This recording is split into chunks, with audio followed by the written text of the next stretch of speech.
سانپ اور مور کو اللہ تعالیٰ نے جنت سے کیوں نکالا؟ شیطان کو جب یہ پتہ چلا کہ حضرت آدم علیہ السلام کو جنت کے تمام میوے کھانے کی اجازت مل چکی ہے لیکن گندم کے دانے کو کھانے سے منع فرمایا ہے۔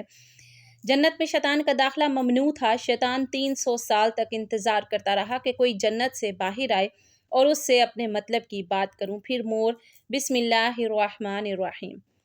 حضرت آدم علیہ السلام میں اللہ تعالیٰ نے روح بھی نہیں پھونکی تھی، تب سے ابلیس کی انسان سے عداوت اور دشمنی واضح تھی۔ پھر اللہ تعالیٰ نے حضرت آدم علیہ السلام میں اپنی روح پھونکی۔ جیسے ہی روح اس مجسمے میں سر کی طرف سے داخل کی گئی تو حضرت آدم علیہ السلام کو چھینک آ گئی۔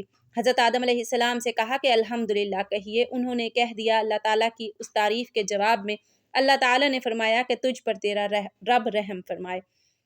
جب روح ان کی آنکھوں میں داخل ہوئی اور ان کی آنکھوں نے جنت کے پھلوں کو دیکھا تو غور و فکر کرنے لگے۔ پھر روح پیٹ میں داخل ہوئی تو کھانے کی طلب ہوئی، یعنی روح ابھی ٹانگوں تک نہیں پہنچی تھی اور کھانے کی خواہش محسوس ہونے لگی۔ جب حضرت آدم علیہ السلام میں روح پھونک دی گئی تو اللہ تعالیٰ نے ان کی پشت مبارک پر ہاتھ پھیرا، جس سے قیامت تک کے آنے والے تمام انسان باہر آ گئے۔ حضرت آدم علیہ السلام کی تمام اولاد ان کے سامنے ظاہر ہو گئی۔ یہ بات قرآن اور احادیث سے بھی واضح ہے۔ پھر اللہ تعالیٰ نے اولاد آدم سے انہی کے بارے میں اقرار لیا کہ کیا میں تمہارا رب نہیں؟ تو تمام انسانوں نے جواب دیا کہ ہم اقرار کرتے ہیں کہ تو ہی ہمارا رب ہے۔ اللہ تعالیٰ نے حضرت آدم علیہ السلام میں اپنی روح پھونک کر فرشتوں اور جنوں سے انسان کو سجدہ کرنے کا حکم دیا۔ ابلیس کے علاوہ سب نے حضرت آدم علیہ السلام کو سجدہ کیا۔ اللہ تعالیٰ نے ابلیس سے پوچھا کہ تجھے کس چیز نے سجدے سے روک دیا؟ تو اس نے جواب دیا کہ تو نے مجھے آگ سے پیدا کیا ہے اور اسے مٹی سے، گویا میں اس سے بہتر ہوں۔ اللہ تعالیٰ نے اس کی سرکشی پر اسے سزا دیتے ہوئے فرمایا اس جنت سے اتر جا، تجھے کوئی حق حاصل نہیں جنت میں رہ کر تو تکبر کرے۔ ابلیس نے جواب میں کہا کہ مجھے قیامت تک مہلت دے دیجئے، یعنی کہ اتنی لمبی عمر دے دیجئے کہ قیامت تک مجھے موت نہ آئے جبکہ تمام انسانوں کو دوبارہ زندہ کیا جائے گا۔ اللہ تعالیٰ نے فرمایا کہ تجھے ایک وقت مقررہ تک مہلت دے دی گئی ہے۔ پھر ابلیس نے کہا کہ میں قسم کھاتا ہوں کہ میں انسانوں کی گمراہی کے لیے تیرے سیدھے راستے پر بیٹھ جاؤں گا، پھر میں ان کے آگے سے، پیچھے سے، دائیں سے اور بائیں سے ان کے پاس آؤں گا اور تو انہیں شکر گزار ہرگز نہیں پائے گا سوائے ان کے جو تیرے مخلص بندے ہوں گے اور وہ میرے بہکاوے میں نہیں آئیں گے۔ اللہ نے اسے ذلیل و خوار کر کے وہاں سے نکال دیا اور فرمایا کہ ان میں سے جو شخص بھی تیرا حکم مانے گا میں ایسے تمام لوگوں سے جہنم کو بھر دوں گا اور میرے بندوں پر تیرا کوئی غلبہ نہیں ہوگا۔ اس طرح یہ واضح ہوا کہ سب سے پہلا گناہ تکبر تھا، اس لیے علماء کرام کے مطابق تمام گناہوں کی جڑ تکبر ہے۔ اللہ تعالیٰ نے حضرت آدم علیہ السلام کو جاہل نہیں بلکہ علم والا پیدا کیا تھا۔ جب اللہ تعالیٰ نے حضرت آدم علیہ السلام میں مکمل روح ڈال دی تو وہ اپنے پیروں پر کھڑے ہو گئے تو اللہ تعالیٰ نے انہیں حکم دیا کہ جاؤ فرشتوں کی جماعت کو السلام علیکم کہو۔ حضرت آدم علیہ السلام کے سلام کے جواب میں انہوں نے وعلیکم السلام ورحمۃ اللہ کہا۔ اللہ تعالیٰ نے فرمایا کہ یہ تیرا اور تیری اولاد کا آپس میں ایک دوسرے کو تحفہ اور ہدیہ ہے۔ اللہ تعالیٰ نے حضرت آدم علیہ السلام کو ابتدا میں ہی تمام نام سکھا دیے۔ وہ اللہ تعالیٰ کے حکم سے آسمان اور زمین کی ہر چیز کا نام اور ان کا استعمال جانتے تھے۔ اللہ تعالیٰ نے ان تمام چیزوں کا نام جو فرشتوں سے پوچھا تو وہ ان چیزوں کے نام نہیں جانتے تھے۔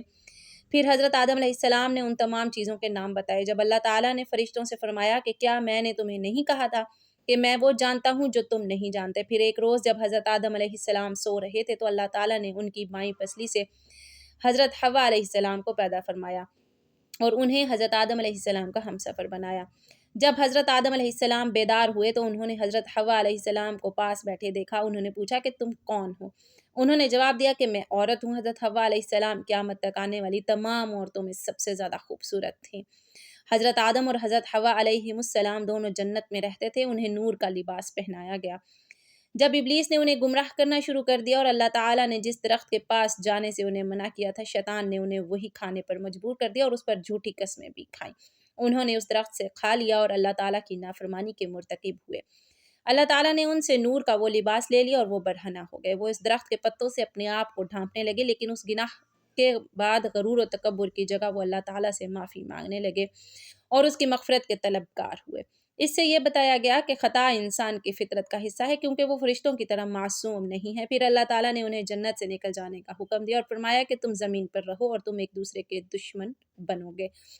پھر وہ دونوں زمین پر اترے اور انہی کے ساتھ ابلیس بھی زمین پر اترا۔ حضرت آدم اور حضرت حوا علیہ السلام نے اپنے رب سے معافی کے کلمات سیکھے۔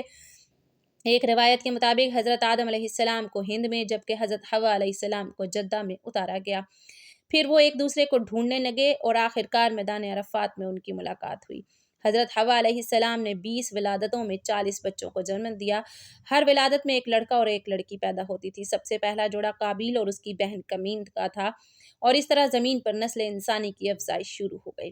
حضرت عبداللہ بن عباس رضی اللہ تعالیٰ عنہ نے ارشاد فرمایا، بے شک اللہ پاک نے حضرت آدم علیہ السلام کو جمعے کے دن عصر کے بعد پیدا فرمایا، اور آپ کو ظاہری زمین کی ایک مٹھی مٹی سے پیدا فرمایا، اس لیے آپ کو آدم کہتے ہیں، اور آپ کی اولاد کو آدمی یعنی آدم والا کہتے ہیں۔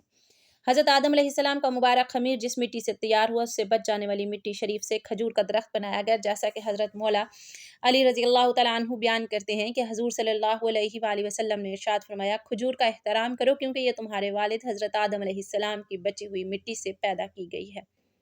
اللہ پاک نے حضرت آدم علیہ السلام کو بغیر ماں باپ کے مٹی سے پیدا فرمایا۔ اللہ پاک نے حضرت آدم علیہ السلام سے حضرت حوا کو پیدا فرمایا۔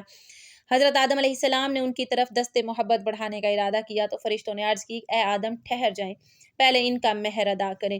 آپ علیہ السلام نے فرمایا، ان کا مہر کیا ہے؟ فرشتے نے عرض کی، ان کا مہر یہ ہے کہ آپ ہمارے سردار محمد مصطفیٰ صلی اللہ علیہ وآلہ وسلم پر 3 یا 10 مرتبہ درود پاک پڑھیں۔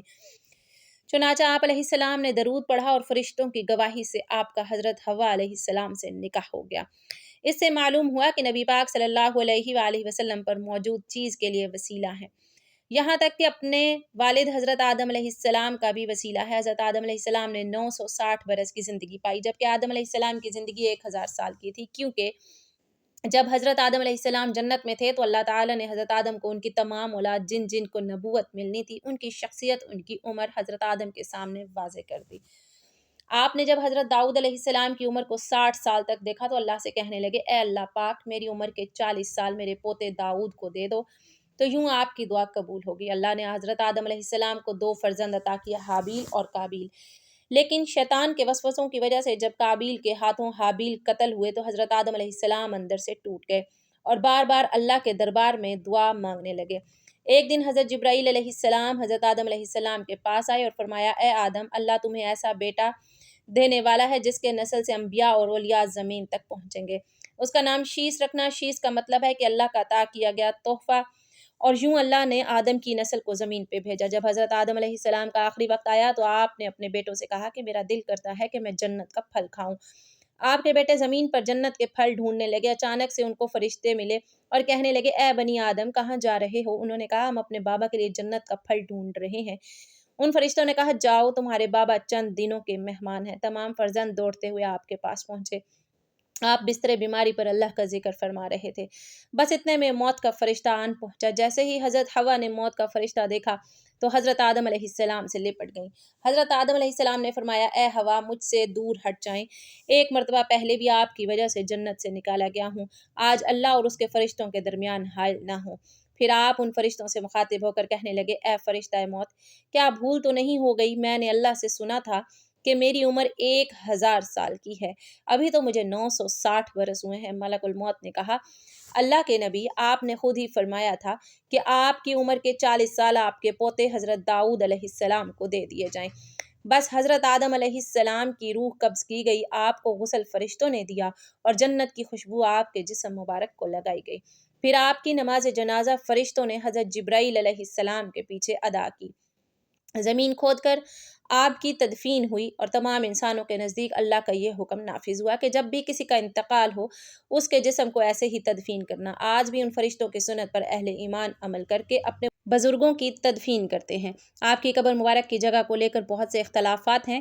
کچھ مورخین کے نزدیک آپ کی جائے تدفین سری لنکا، کچھ کے نزدیک جبل ابی قیس اور کچھ کے نزدیک عراق ہے، جب کہ بعض روایتوں میں یہ بھی ہے کہ جب حضرت آدم علیہ السلام کی روح قبض کرنے کے لیے فرشتہ پہنچا تو آپ کے بیٹے جس کو آپ نے اپنا جانشین بنایا تھا حضرت شیس علیہ السلام سے کہنے لگے، اے میرے جانشین، میں نے اللہ سے سنا تھا عنقریب اس زمین پر ایک طوفان آئے گا، اگر تم اس وقت تک موجود رہو تو میرے جسم کو اس کشتی میں سوار کرنا جو نجات کا وسیلہ ہے، اگر تم اس وقت تک زندہ نہ رہو تو اپنی اولاد کو وصیت کرنا کہ میرے جسم کو کشتی نوح میں سوار کریں۔ تاریخ میں لکھا ہے کہ جب طوفان نوح آیا تو حضرت نوح علیہ السلام نے اپنی کشتی میں حضرت آدم علیہ السلام اور حضرت حوا علیہ السلام کے جسم مبارک کو سوار کیا اور بیت المقدس میں یا عراق میں یا اس جگہ تدفین کی جہاں انہوں نے اپنی قبر بنائی۔ حضرت آدم علیہ السلام اور اماں حوا علیہ السلام اپنی تخلیق اور پیدائش کے بعد جنت میں خوش و خرم زندگی بسر کر رہے تھے۔ شیطان جنت اور عالم بالا سے نکالا جا چکا تھا، اس لیے شیطان کے دل میں حضرت آدم علیہ السلام کی دشمنی جاگزیں ہوئی اور آتش انتقام دل میں بھڑک اٹھی۔ شیطان کو جب یہ پتہ چلا کہ حضرت آدم علیہ السلام کو جنت کے تمام میوے کھانے کی اجازت مل چکی ہے، لیکن شجر ممنوعہ یعنی گندم کے دانے کو کھانے سے منع فرما دیا گیا ہے، تو زمین سے عالم بالا کی طرف روانہ ہوا۔ جنت میں شیطان کا داخلہ ممنوع تھا، لیکن 3 اسم اعظم یاد تھے جن کا ورد کرنے کی وجہ سے اس کو یہ طاقت حاصل ہو گئی تھی کہ وہ آسمان اول سے 7ویں آسمان تک پہنچ سکے۔ وہ جنت کے دروازوں پر بنے ہوئے سرخ یاقوت کے 2 چبوتروں میں سے ایک پر بیٹھ گیا اور 300 سال تک انتظار کرتا رہا کہ کوئی جنت سے باہر آئے اور اس سے اپنے مطلب کی بات کرے۔ اچانک مور جنت سے باہر آ گیا۔ اس کو دیکھتے ہی شیطان خوش ہوا اور اس سے کہنے لگا کہ اے خوشنما پرند، تم کون ہو؟ مور نے جواب دیا، میں مور ہوں۔ مور نے کہا کہ تم اپنا تعارف کراؤ۔ شیطان نے کہا کہ میں عالم کروبیہ کا ایک فرشتہ ہوں اور ایک لمحے کے لیے بھی اللہ کی یاد سے غافل نہیں ہوں۔ میں چاہتا ہوں کہ جنت کے اندر جاؤں اور وہاں کی نعمتوں کا اپنی آنکھوں سے مشاہدہ کروں۔ اگر تم مجھے جنت کے اندر لے چلو تو میں تمہیں 3 باتیں بتاؤں گا جس کے صلے میں تمہیں ابدی زندگی حاصل ہو جائے گی، تمہیں بڑھاپا اور بیماری بھی نہیں آئے گی اور تم ہمیشہ جنت میں رہو گے۔ لالچ میں آ کر مور نے کہا کہ مجھ میں تو اتنی طاقت نہیں ہے کہ میں تمہیں جنت لے جاؤں، لیکن ایک سانپ میرا دوست ہے، وہ شاید تمہاری کوئی مدد کر سکے۔ یہ کہہ کر مور سانپ کے پاس آیا اور سارا ماجرا سنایا۔ سانپ بھی شیطان کی گفتگو سے بہت خوش ہوا اور اسے اپنے منہ میں چھپا کر جنت میں داخل ہونے میں کامیاب ہو گیا اور شجر ممنوعہ کے پاس پہنچا دیا۔ دوسری جانب جنت کے نگہبانوں کو فوراً یہ اطلاع مل گئی کہ شیطان جنت میں داخل ہو چکا ہے۔ جب نگہبان شیطان کو جنت سے نکالنے لگے تو حکم ربی ہوا کہ اسے ابھی جنت میں ہی رہنے دیں۔ شاید یہ بھی حضرت آدم علیہ السلام کا امتحان تھا یا حکمت خداوندی تھی۔ جنت میں عارضی قیام کا جب حکم نامہ مل گیا تو شیطان حضرت آدم علیہ السلام اور حضرت حوا علیہ السلام کے پاس جا کر عقیدت و محبت کا اظہار کرنے لگا۔ یہ دونوں اس شیطان کو پہچان نہ سکے کیونکہ ماضی کے مقابلے میں اس کی شکل تبدیل ہو چکی تھی۔ اس نے حضرت آدم علیہ السلام سے کہا کہ میں چاہتا ہوں کہ آپ ہمیشہ جنت میں اسی طرح خوش و خرم زندگی گزارتے رہیں۔ حضرت آدم علیہ السلام باتیں سن کر گہری سوچ میں ڈوب گئے۔ شیطان نے کہا کہ اگر آپ نے میری بات پر عمل کیا تو یقیناً آپ کو تا حیات جنت کی سہولتیں حاصل رہیں گی۔ یہ سن کر وہ حکم ربی سے شیطان کے بہکاوے میں آ گئے اور پوچھا کہ یہ کس طرح ممکن ہے؟ شیطان نے کہا کہ وہ گندم کا دانہ آپ دونوں چکھ لیں تو آپ کو ابدی حیات حاصل ہو جائے گی اور آپ جنت میں ہی رہیں گے۔ یہ بات سن کر حضرت آدم علیہ السلام کے دل میں رجحان پیدا ہوا، لیکن ان کے دل میں اللہ کی نافرمانی کا خوف غالب آ گیا اور اس کے کہنے پر انہوں نے اس سے شجر ممنوعہ کو چکھ لیا۔ اس سے دونوں بے لباس ہو گئے۔ ناظرین، کہانی تو بہت طویل ہے، لیکن مختصر بات یہ ہے کہ اللہ کے حکم پر فرشتوں نے حضرت آدم علیہ السلام کو کوہ سران دیپ یعنی سری لنکا کے قریب اور حضرت حوا علیہ السلام کو جدہ کی سرزمین پر جا اتارا۔ شیطان کو جنت سے حضرت آدم علیہ السلام کو سجدہ نہ کرنے پر نکالا گیا۔ جنت میں ہر آسائش موجود تھی۔ حضرت آدم علیہ السلام خوش تھے مگر تنہا رہتے تھے۔ پھر اللہ تعالیٰ نے ان کی تنہائی کو ختم کرنے کے لیے ان کی پسلیوں سے حضرت حوا علیہ السلام کو پیدا فرمایا۔ دونوں ایک ساتھ رہنے لگے۔ اللہ تعالیٰ نے انہیں ایک خاص پھل کے قریب جانے سے منع کیا تھا اور کہا کہ اگر تم نے کھایا تو ظالموں میں شمار ہو جاؤ گے۔ اسی جنت میں مور اور سانپ بھی رہتے تھے۔ وہ جنت سے باہر بھی آ جایا کرتے تھے۔ ایک دن شیطان نے انہیں روکا اور کہا کہ مجھے بھی جنت لے جاؤ۔ انہوں نے کہا کہ اللہ نے ہمیں منع کیا ہے۔ اس نے جذباتی واسطے دینا شروع کر دیا۔ پھر سانپ نے اسے کہا کہ تم سانپ بن جاؤ اور مور تمہیں نگل لے گا اور جنت میں جا کر اگل دے گا۔ سانپ جب جنت میں تھا تو اس کے منہ سے بہت خوبصورت خوشبو آتی تھی اور اس کے پاؤں بھی ہوتے تھے، اور مور جیسے اب ہے اس سے بھی زیادہ خوبصورت تھا۔ اس کے پاؤں نہایت ہی دلکش تھے اور مور نے جنت میں جا کے سانپ کو اگل دیا۔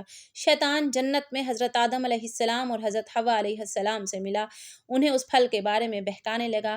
حضرت آدم نے انہیں کہا کہ ہمیں اللہ تعالیٰ نے منع فرمایا ہے۔ حضرت آدم علیہ السلام سو رہے تھے۔ شیطان حضرت حوا کے پاس گیا اور پھر سے اس پھل کے بارے میں بہکانے لگا۔ حضرت حوا علیہ السلام بالآخر اس درخت کی طرف چلی گئیں اور وہ پھل کھا لیا۔ جب حضرت آدم علیہ السلام اٹھے تو اصرار کر کے انہیں بھی کھلایا۔ ان کے جسم سے جنت کا لباس غائب ہو گیا۔ تب انہیں بہت شرمندگی ہوئی اور اللہ سے رو رو کر معافی طلب کی۔ تب ہی سے جن پاؤں سے اور شیطان کو ایک مور جنت میں لے کر آیا تھا اس سے وہ خوبصورت پاؤں واپس لے لیے۔ بدصورت پاؤں بنا دیے، اور جس منہ سے سانپ نے یہ مشورہ دیا تھا اس سے اس کے منہ کی خوشبو چھین لی اور پاؤں بھی، اور جنت سے اس کو نکال دیا گیا۔ اللہ تعالیٰ سے دعا ہے کہ وہ ہمیں تمام برائیوں سے دور فرما کر نیک عمل کرنے کی توفیق عطا فرمائے، اور ہمیں نبی پاک صلی اللہ علیہ وآلہ وسلم اور ان کی آل پاک سے سچی اور پکی محبت فرمائے، آمین ثم آمین۔ ناظرین، کمنٹ باکس میں اللہ تعالیٰ کے 99 ناموں میں سے ایک نام ضرور ٹائپ کریں۔